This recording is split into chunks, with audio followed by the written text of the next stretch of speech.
어디요? 아, 바빠요. 뭐라고요? 아, 돈 없어요. 하고 싶어도 못해. 여보세요? 상가집이에요. 문 닫았어요. 안녕하세요. 여보세요? 아, 지금 오늘은 콜드콜에 대해서 얘기를 한번 해보겠습니다. 콜드콜을 땡땡으로만 바꿔도 우리가 어떻게 콜드콜을 뭐뭐로 바꿔주면 대화가 이어지고 그 다음에 클로징까지 해서 내 방을 잡을 수가 있을까, 여기에 관한 얘기인데요. 일단은 콜드콜은 여러분들도 잘 많이 알고 계십니다. 콜드콜은 뭐냐면 우리는 TM을 할 때 불특정 다수한테 전화를 막 걸잖아요. 예, TV를 보고 전화를 걸면 전화 받는 사람들이 굉장히 불친절합니다. 냉랭해요. 엄청 냉랭합니다. 그래서 콜드콜이라고 해요. 우리가 전화를 하면 반응은 대략 이 정도로 나옵니다. 뭐 여기서 크게 차이 없어요. 전화를 합니다. 여보세요? 괜찮아요? 아닙니다. 예? 어디요? 아, 바빠요. 뭐라고요? 아, 돈 없어요. 하고 싶어도 못해. 여보세요?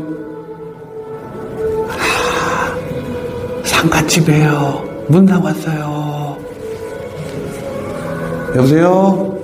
아, 지금 운전 중입니다. 미안합니다. 여보세요? 어디라고요? 아니, 내 전화번호 어떻게 알았대? 아, 어떻게 알고 전화를 했냐고, 내 전화번호는. 뭐 대략 이 정도죠. 좀 잘 받아주면 안 되나? 그래서 우리는 이 콜드콜을 바꿔줘야 돼요. 뭐로 바꾸느냐? 요거는 제가 잠시 후에 설명을 드리기로 하고요. 일단은 우리가 TM을 하기 전에 이제 시작을 하는 거예요. 시작을 할 때 마음가짐이 중요하지 않습니까? 어떤 마음가짐을 가지고 이 TM을 시작을 해야 되는지, 그거에 대해서 제가 먼저 말씀을 드리고 나중에 또 얘기를 하겠습니다. 이렇게 TM을 시작할 때 우리가 어떤 마음가짐을 가지고 멘탈을 세팅해 놓고 시작을 해야 되는지, 그거에 대해서 제가 먼저 얘기를 한번 해볼게요.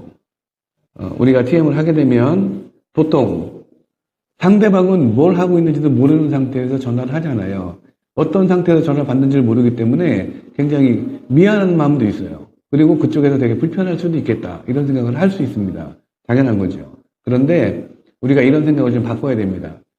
내가 당신한테 이 전화를 해서 당신이 앞으로 부동산 투자에 관심을 가질 수도 있고, 이미 부동산 투자에 관심을 가지고 있으면 또 여기저기 한두 개 정도를 투자를 했으면 그거보다 더 좋은 상품, 혹은 그거와 비슷한 상품을 내가 소개를 시켜준다, 이런 마음을 가져야 돼요. 좀 더 세게 얘기하면, 내가 이 전화 좀 받아주세요. 이 상품 좀 사주세요. 내 설명 좀 들어주시겠습니까? 제발 들어주세요. 이거를 해야 내가 계약을 하고요. 계약을 해야 수수료를 받아요. 이런 마음으로 전화를 하시면 절대 안 돼요. 이거는 TM한 기본적인 마인드 세팅이 안 되어 있는 겁니다.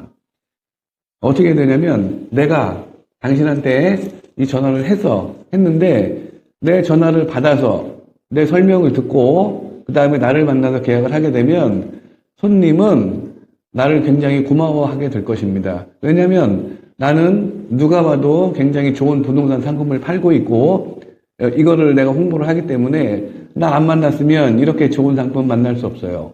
이렇게 좋은 상품에 투자를 하지 못하면 그냥 현금 가지고 있다가 화폐같이 다 떨어지고 그냥 반쪽 되고 막 이러는 겁니다. 얼마나 고마워.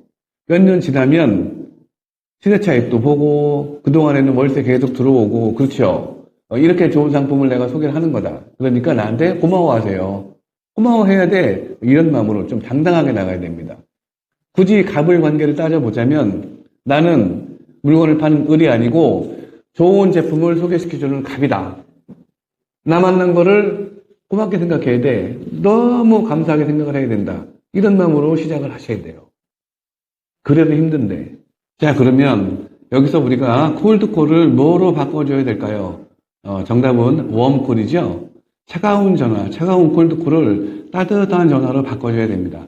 받는 사람, 거는 사람 둘 다 따뜻해져서 좋은 대화가 오고 갈 수 있도록 이렇게 바꿔줘야 돼요. 콜드콜을 웜콜로 바꿔준다. 콜드콜을 따뜻한 웜콜로 바꾸자. 이게 우리가 TM하는 목적이고요. 웜콜로 바꿔주지 않으면 그 뒤는 없어요. 우리가 사람을 처음 만났을 때 긴장을 풀어줘야 됩니다. 그죠? 농담을 한마디 하든 칭찬을 하든 이게 아이스 브레이킹이잖아요. 그렇죠? 이 아이스 브레이킹을 통해서 분위기를 살짝 전환을 시켜줘야 돼요. 무조건 처음에는 이거 안 하면 그 뒤에 진전이 안 됩니다. 그러면 아이스 브레이킹은 어떻게 해야 됩니까? 우리가 보통 아이스 브레이킹을 사람을 만나서 할 때는 굉장히 편해요. 이거보다 더 쉬운 게 없어요. 간단합니다. 칭찬해주면 되는 거예요. 처음에 봤어.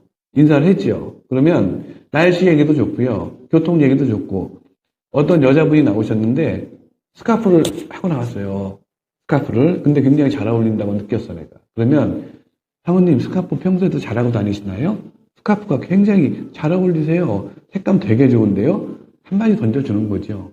실제일 수도 있고. 그러면 사람들은 알잖아요. 칭찬하면 좋아합니다. 그런데 그 칭찬이 너무 과도하면 별로 안 좋아하죠. 누가 봐도 이 정도는 뭐 기분 좋게 들을 수 있겠어? 기분 괜찮아. 이 정도까지는 잘 선을 맞춰서 칭찬을 해주면 되는 거예요. 과도한 칭찬도 금물입니다. 예를 들어서 우리가 골프장에 가잖아요. 접대 골프를 칩니다. 접대 골프를 치면 내가 접대를 하는 사람, 그러니까 접대를 받는 사람을 위해서 모든 걸 다 해주는 거예요. 그린에 올라가서 그린 플레이를 하는데 퍼팅 하잖아요. 보통 그립까지만 남겨놓고 오케이 컨시드를 주잖아요. 근데 이번에 접대해야 돼.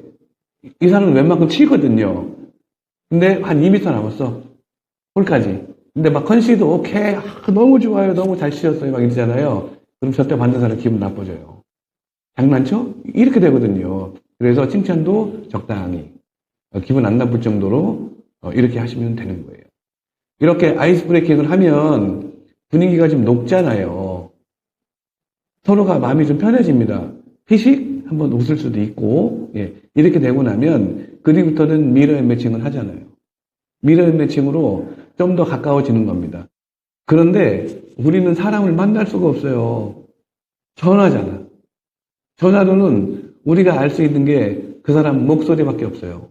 목소리만 듣고 모든 것을 판단을 해야 됩니다. 거기에 맞춰야 되고 그래서 전화상으로도 미러 앤 매칭이 되게 중요하거든요. 미러 앤 매칭이 여기서 진가를 발휘하는 거예요. 오늘은 콜드콜, 아이스 브레이킹 요 정도만 얘기하고요. 미러 앤 매칭 요거는 이제 다음 시간에 계속 해보겠습니다.